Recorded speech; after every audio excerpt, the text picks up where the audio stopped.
Artsy House. Thank you, Mike, for joining this wonderful podcast.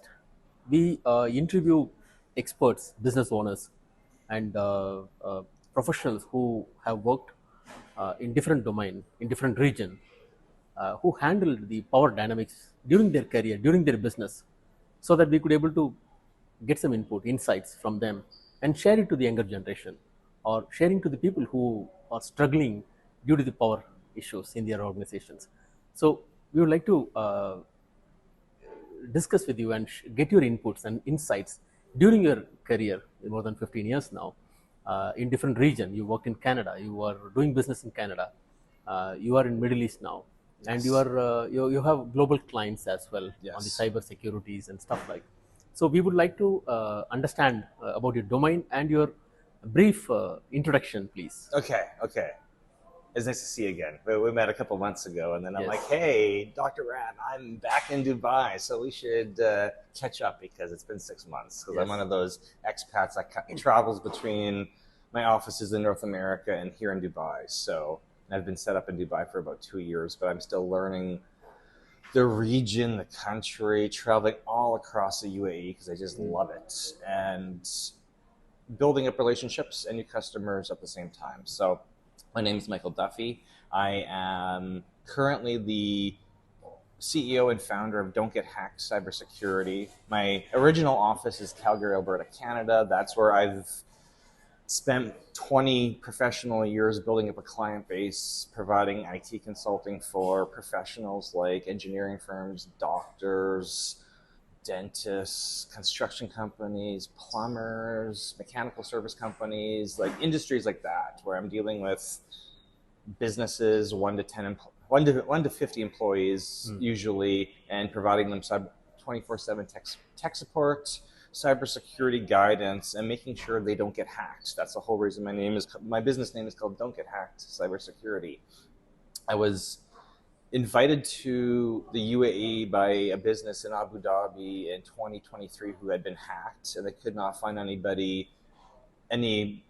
business locally who could solve their problem with that particular hack. And then they found me on Google, and we provided them remote consulting, and then they invited me to the region, and I agreed, and I brought my wife here on a trip, and then I believe within 60 days we had a corporation set up, and we planned to come back here within January 2024. So original visit 2020, end of 2023, we were back here by January 2024, and we spent 2 months here, and we travel back and forth. I also have a new office set up in the Jersey Shore, so that would be New Jersey, United States, because as you travel and get on stages and present to people and build relationships with professionals around the world, you become in demand. And you just end up traveling. And then, I have another invite to set up possibly in Delaware and Florida and all these other places, right? Wonderful. So I'm taking advantage of the invitations to have meetings like this. That's what, I was thinking, like probably you are traveling different places, you interact with different business owners and even professionals. So you understand the cultural, dimensions, and the same issue, how people react to it, right? And how they could able to, how communicate to the other person. That is all part of, the whole game actually. So moving one step forward onto it, during the conversation, I understood that you are, you were running business in Canada. Correct. That is more into a franchisee model. Correct. So franchisee and the franchisor always it's go hand in hand, probably on a winning scenario, yes, but there's a lot of hidden agendas. There are certain power issues always happening around, but though the business is more important, so you don't show on the front side. Sometimes it happens, and maybe you try to avoid it, or you try to ignore it so that it doesn't affect the business, or sometimes you cannot tolerate it, you quit the franchise agreement. So now, if a younger generation want to do business and choosing the franchisee model and based on their particular product or service, so during the so what are the contract loopholes, or what are the key components to be addressed while writing the contract or signing the contract? Is there anything which we need to be carefully address in terms of avoiding the power issues, maybe in terms of client database management, or spending on the marketings and brand building and stuff like, or even the revenue sharings, maybe so maybe sometime over promises provided to the franchises. We'll be thinking, wow, this is going to change the life, or we're going to make amazing business, but sometime it's not happening. Maybe we get into a trap, right? So this is a typical power play, and people influence during the initial discussions, but sometimes it is not going to happen. So what is your thoughts on that? Maybe during the business, right? You have the arrangement agreement now.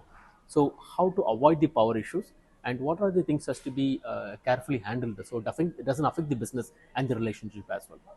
Well, I know the whole reason I got started with the franchise was because I was right out of university, and I was a salaried employee. I might be very unique. I received my Bachelor of Science in October 2023, or 2003, and I started in the franchise literally 2 years later. So 2005 is when I started in this franchise model. I was looking. The city I was based in was Calgary, Alberta, Canada.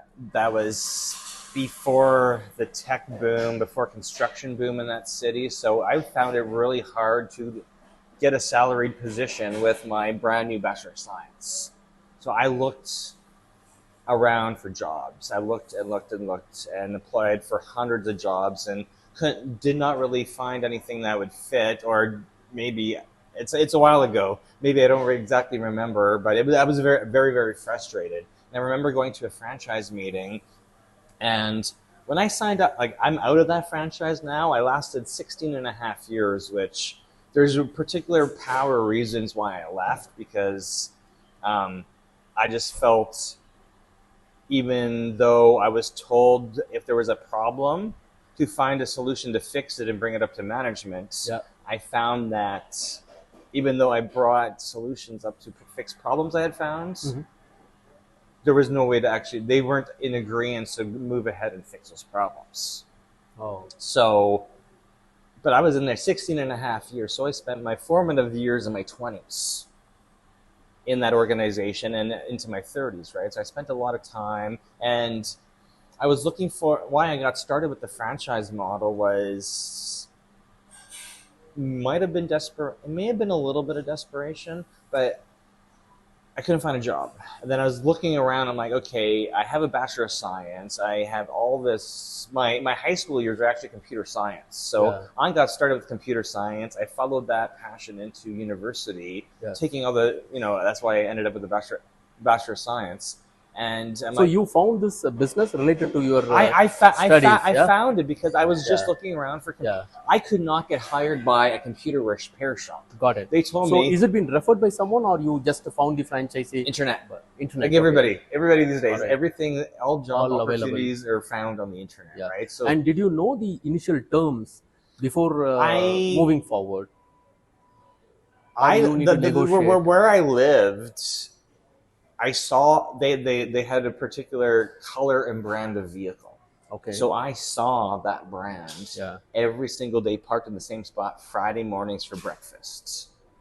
Because Calgary, Alberta is kind of like its nickname is a boom town, right? So when Okay. oil and gas is busy, Yeah. the city's busy with oil and gas activity. So there's a lot of jobs, and oil and gas is booming, right? So I saw them, and I was like, I'm gonna look them up. But I'm like, okay, you can run your own business, and it's revenue share, and Okay. I'm like, perfect. I already know how to fix computers, Yeah. but I need some business savvy, and they already have the marketing, they already have the systems in place, the agreements with suppliers. Like, I was buying a turnkey system. I just had to go on site, do service calls before remote. Okay.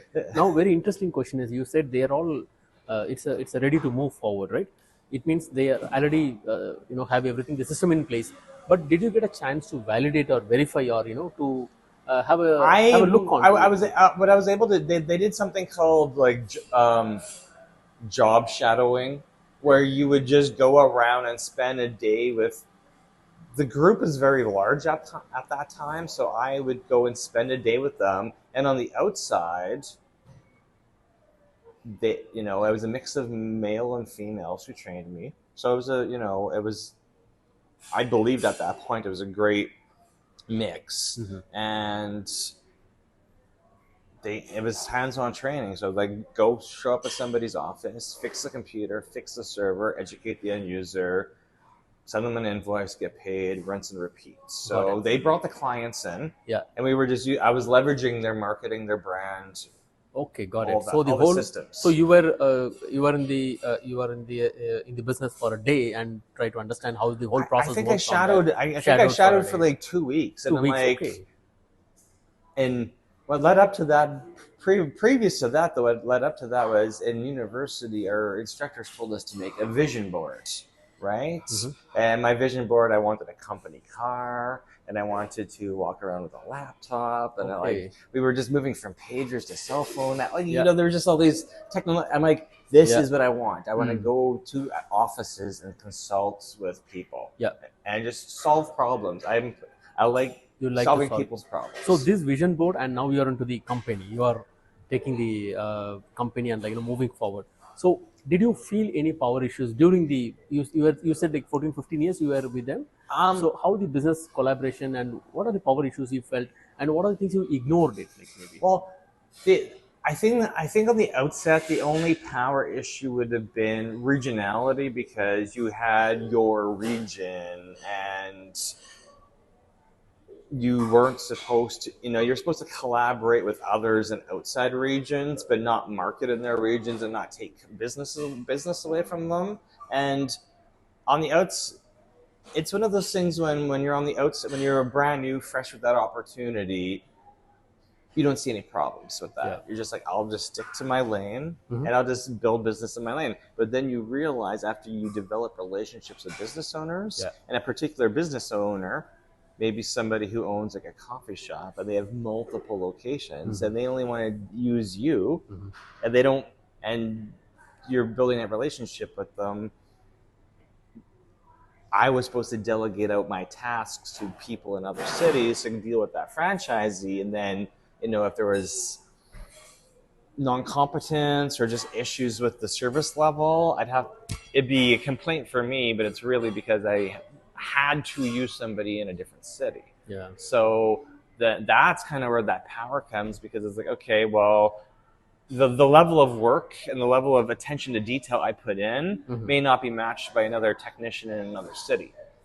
So did you try to talk to the other franchises? So your peer group, other owners, or maybe the investors? We'd always have like regional meetings, like quarterly meetings, where everybody in a certain region would get together and see how we could work better together. However, maybe immaturity on my part or their part, it always sound better together, but people come and go, right? So in the franchise model, even though people have paid a license fee to be part of a group, does not mean they stick around a long time. So that's what I kind of found frustrating, because even when I trained my own technicians, we put so much time and effort into training them. And this is normal in the business world, because no matter if you have subcontractors or salaried employees, you put time, sweat, energy into training them.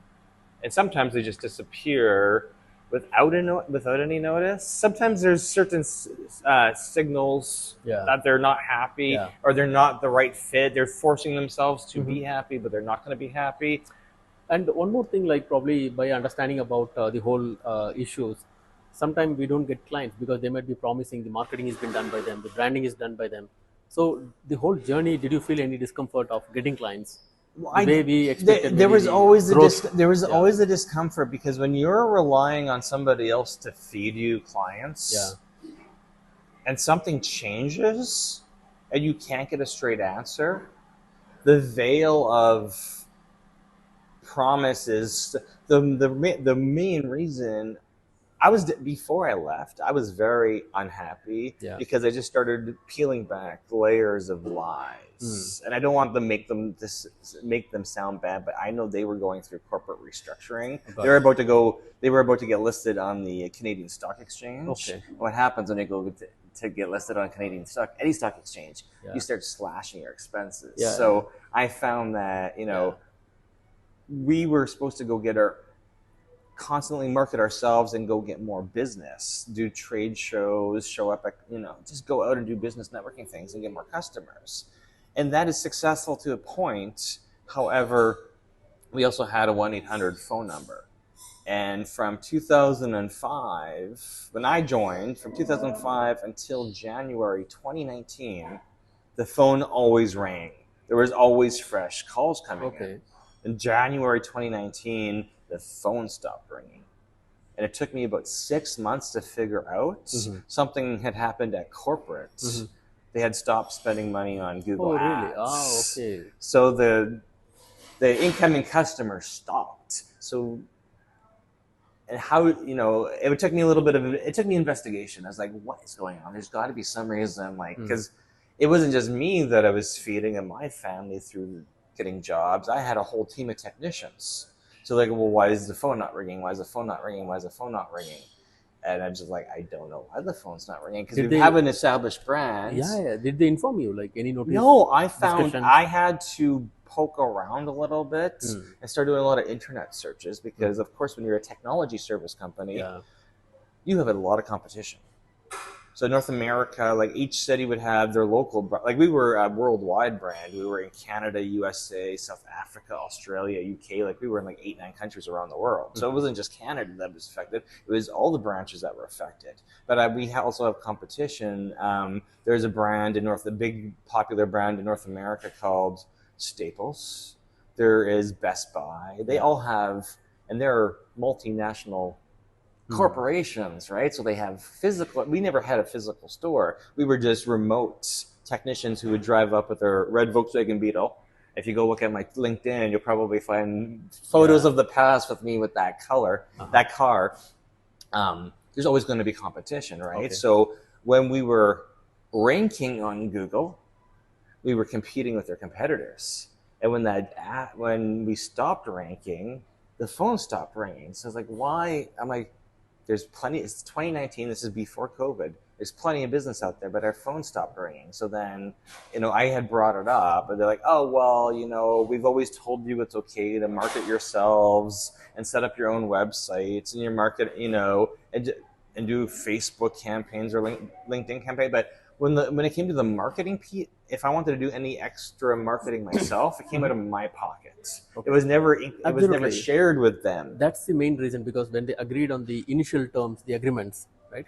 So probably the revenue sharing or whatever the profit sharing you agreed on, that maybe based on they are spending on marketing, they are spending on brand building, they are promoting, and the lead generation is done by them. When they stop it, then the proportion has to change a bit, because you are spending money on marketing. So is there anything they have agreed on, some changes on revenue sharing? There was never, and they actually made the revenue sharing worse.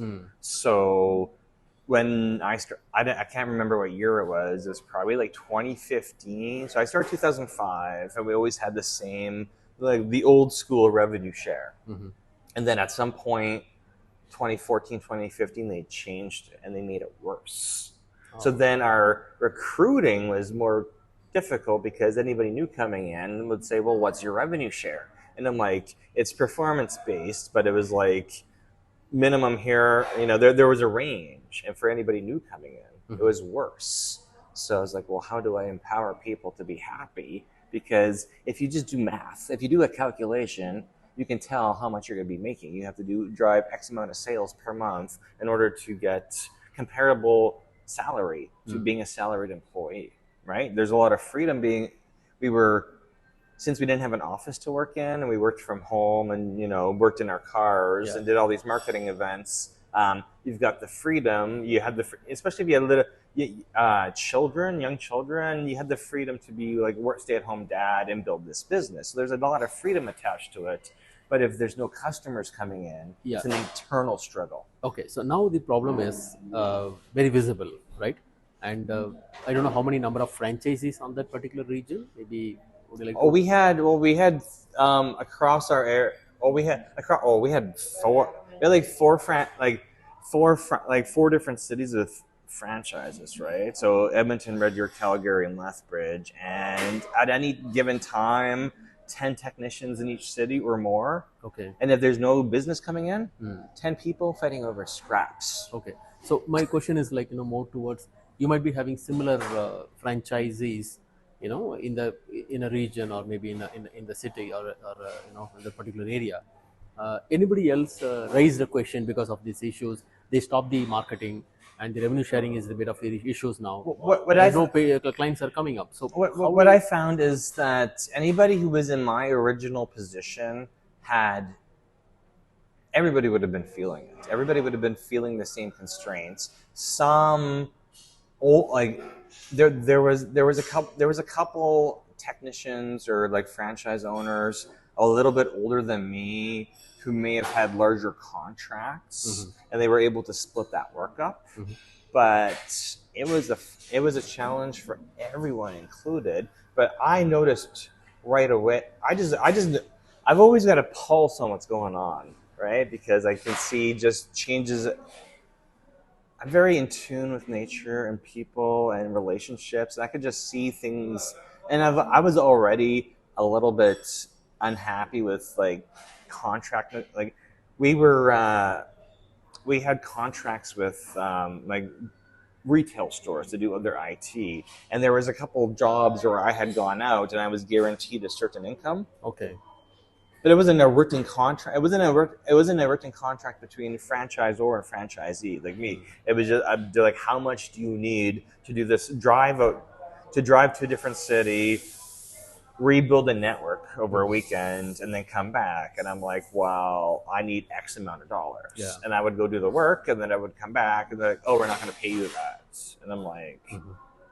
Right. So at that point, I was like, okay, I now have to involve the lawyer going forward because things that are being verbally agreed to, and like it was written in an email, but that's not legally binding. Yeah. So this again an interesting question. During this tenure, maybe during this period, how many times the contract has been revised? Is there any legal revision happened? Well, it wasn't that the original like my revenue share was the same for me, but not for the new people coming in. And then there was just jobs where I just find that if the franchisor didn't seem to have a backbone against a larger company. So if we were being outsourced to, another technology company and there was something in agreement, and then the bigger company said, no, we're not happy with the level of work or something. So you mean the bigger company is a client, you mean to say, right? Yeah. Your clients. Exactly. Okay. So, of course, us being, the franchisor that I was contracted to is, this size of the company, and then we were contracting out work to we were being subcontracted to a larger company, right? So who's got more lawyers? Yeah. What you're going to find is that the person who's the power dynamic of the person on the lower end, the smaller company, always ends up getting the short end of the stick. There's always, because you can go through, you can go to court. It's going to cost you money. Oh yeah. And usually, if I'm asking for, in that, let's say 3,000 for the weekend or something, and they come back to say 2,500, they don't think it's a big deal because it's 500. But I was like, I could have, if I would have known I was going to get shortchanged like that, I wouldn't have even gone because I took time away from my wife and my kid to go work on a weekend and drive, 8 hours one way and 16 hours round trip to go do something on a weekend because that was the only time we were allowed to do the work. Good. So during the whole period of the engagement, you have multiple times you have the power issues. Like some issues we could able to. Like certain things are addressed. You could able to address it. Certain things not able to do that. Okay. Now when you're completing the contract, maybe one point of time, like I think during the COVID, the Canadian government was, So it came down to that point where during that, like all those weird little things, when I started finding that contracts weren't being upheld legally properly, that was 2018, 2019, then COVID happened in 2020. So there was just like a couple years of things being, wasn't happy with certain things being that I just noticed being happen. But of course, if I stop, I always have the option of walking away from that business, right? Because I was just signed a contract saying I am going to be your contractor, and I'm going to follow all the rules. And if I'm not happy with it, well, they can just lock me out of the system and not give me any work. Mm-hmm. And I was at that point where my business, I had I got comfortable with the salary expectation. Okay. Because I was putting up with whatever jobs they were passing to me and completing them as technically possible. It was a wide variety of work, right? Mm-hmm. There'd be computer setups, server setups, network, like cable pulls and network rooms. Like it wasn't one, like it was a wide variety of jobs, and I'm technically competent with all of that stuff, right? Yeah. But of course, certain jobs pay more than other jobs, so you've got huge pay discrepancies between jobs. So when you select your team, it will be like something very very much similar to this profile, or you train them, or they are like highly capable. A lot of people came in with a lot of experience. Okay. Right. So you didn't necessarily have to train them, but you would want to train them to the point where they were customer service is always number one. Professional in front of the customer, no bickering, no dress nicely, no smoking in front of customers, no eating, like just be very respectful. Professional, yeah. Be professional and respectful, right? And if there was red flags within the first couple months, then bring those up, and then corporate would decide if they were going to keep, we were kind of in demand before the phone stopped ringing in early 2019. We needed a lot of technicians to keep up with the amount of work, right? So the hiring is part of you, or the franchisor really the hiring was, it was a joint collaboration. So corporate would be looking, they'd have jobs on Indeed and a bunch of other job places, Workopolis, whatever was popular back in those days. And then I was always looking for people. So asking my customers if they had kids in university who wanted a chance at building up their technology skills, right? Because it's not, technology support is never going to go away, right? It's needed more and more and more and more every single day. We need people, agents, to sit in front of a computer or remote into your computer and solve technology issues for you. Yes. It's always huge in demand. However, how open are those agents, the men and female looking for those jobs, how open they are to learning because sometimes they've been in another corporation that had loose morals, ethics, or whatever, and they're bringing power dynamics from their corporate job. Things went one way in corporate, things go a much different way when you're self-employed contractors trying to make a difference and beat out all your corporate competitors who are doing the exact same work. Like Staples are all corporate employees. Best Buy, they'd all be corporate employees. There's other technology or managed service providers. The new term's managed service provider, right? Okay. So where very interestingly, now during all this period, you have issues. So did you face any issues after the contract is over? Usually, when the franchisee agreement has been terminated, you are free. You could able to do whatever you want. Probably you could able to do your own setup of same business because you have that kind of an expertise. You have the client connections, the regional you have visibility. So did you able to because of the COVID stuff, there's a break, and did you face any issues after the contract is over? Maybe you faced any particular power dynamics related issues. They said like not to use any of the old client database, or no, there would have been the non-compete, right? So during COVID, it was much, in Canada, the government didn't want you to work. I have a family to feed. I'm like, I can't go through that. I can't stop working and live on a fifth or a sixth of my income. Like, there's just no possible way for that. But I was already unhappy, already planning to leave, already testing out new ways of advertising, which I was allowed to do until they told me to stop. So it all kind of came to a conclusion in 2021 where I'm just like, okay, I need, I spoken to a lawyer, they reviewed my contract. They're like, well, really, you have a non-compete clause, right? So the non-compete clause meant that I could not contact any of the customers I had received through this franchise, I could not reach out to them for a year. So but people who were close to me already knew that I wasn't happy or had already told me to leave. So my good customers had already told me to leave because they're like, what is going on with corporate? What's going on? Like, you don't seem happy. What's going on? It's like, well, I'm not going to badmouth anybody, but they were aware. Customers are smart.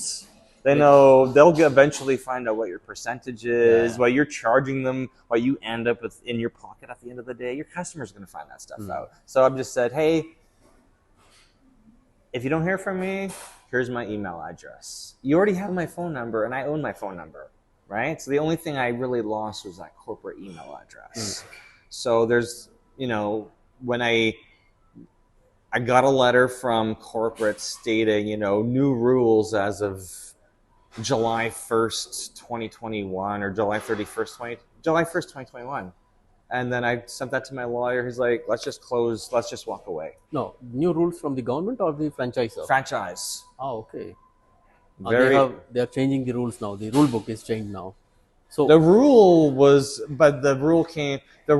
legally being backed by the Canadian government. Okay, got it. So So that is not favoring to you to conduct the business. I was legally allowed to not provide service to customers who did not have the COVID vaccine. My whole client area in the part of Canada I come from, my customers were on the bandwagon of not being vaccinated. And I was also not vaccinated. And so I got a legal letter saying, hey, there's no legal recourse. You can deny service to people. And I was like, it's time for me to leave. Got it. So with this wonderful experience for the younger generation, would you like to share some few tips on the franchisee agreements where the power play you will be able to visualize a little later, but what are the things to be careful before signing the contract? Maybe two key things you want to share. I've noticed, I've had customers who've also been franchisees, like Quiznos Subs, McDonald's, Tim Hortons. So I've done technology consulting for people with those brands, and it's not always it's always nice to be able to leverage somebody else's brand and their marketing and their market share and all the rules that come with it, all the power. Like you have a sense of power and freedom, and you're like, hey, I run a franchise for this huge company. Yeah. But there's gonna be things in those agreements that you don't like. And you have to buy your supplies from one supplier. And if that supplier jacks up the prices, you have to zip your mouth. You cannot complain because your contract will be terminated. So there's just understand the contract. It's like being married, for good and for worse, for rich or for poor, good and the bad, sickness and health. You're signing a contract. You're agreeing to the terms. It doesn't mean that contract's done. For me, it lasted 16 and a half years. I was very happy till a certain point. I had so much external pressure telling me, you're so smart, you should be doing this by yourself. But I knew that running this company, I was comfortable in the franchise model because I was so good at it. And I was like the top 5. A worldwide company was top 5 every single month for my income. But there was a downside to that. I was unhappy. And it got to the point where it's like,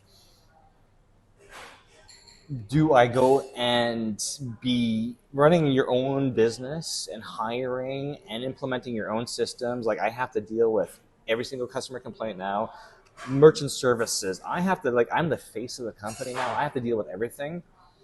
I am uncomfortable every day, but I have learned to switch my mentality, my mindset to be comfortable in the uncomfortableness, because you still have to go to bed and you still have to get up every day and you still have to be productive. Okay, now very interesting. So, probably you rightly said during the whole conversation, what I could able to repeatedly understand is technical competency is must. So the younger generation should be on toes to be the best out of their domain expertise, so that they could able to avoid all You these can power always issues. train people, but Yeah. what's more challenging to train, customer service or technical competence? Right? Technical competence, you can throw them in front of AI and have them go through books and testing and testing and testing. But customer service and human relationships and communications, if you can't really, like, you can burn a lot of bridges if they don't have that training. Yeah. You know, I was John Max. I'm not John Maxwell certified, but I've gone through John Maxwell training, Dale Carnegie training. I've gone through Grant Cardone 10. Like, I keep putting myself through customer service, and I want to be the best I could be with the human relationship, because even if I'm not doing technology consulting today and I'm doing YouTube channel consulting, I still have to understand what you as a human are looking for, what result you're looking for. Absolutely. And how to understand the pain that you went through, because generally when you're asking me questions, it's because you have a solution you need to, you have a problem that you want to fix, and you may have already used multiple other consultants who haven't given you the solution.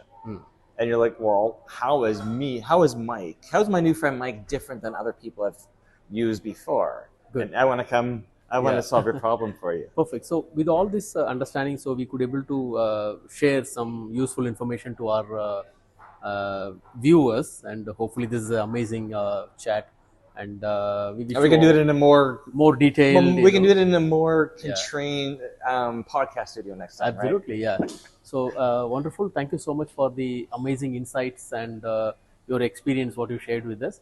And we'll wish you all the best, and we'll reconnect soon. Thank you so much. Well, thank you so much, and thank you for having me on this and prompting me for this podcast today. Thank you so much. Thank you so much.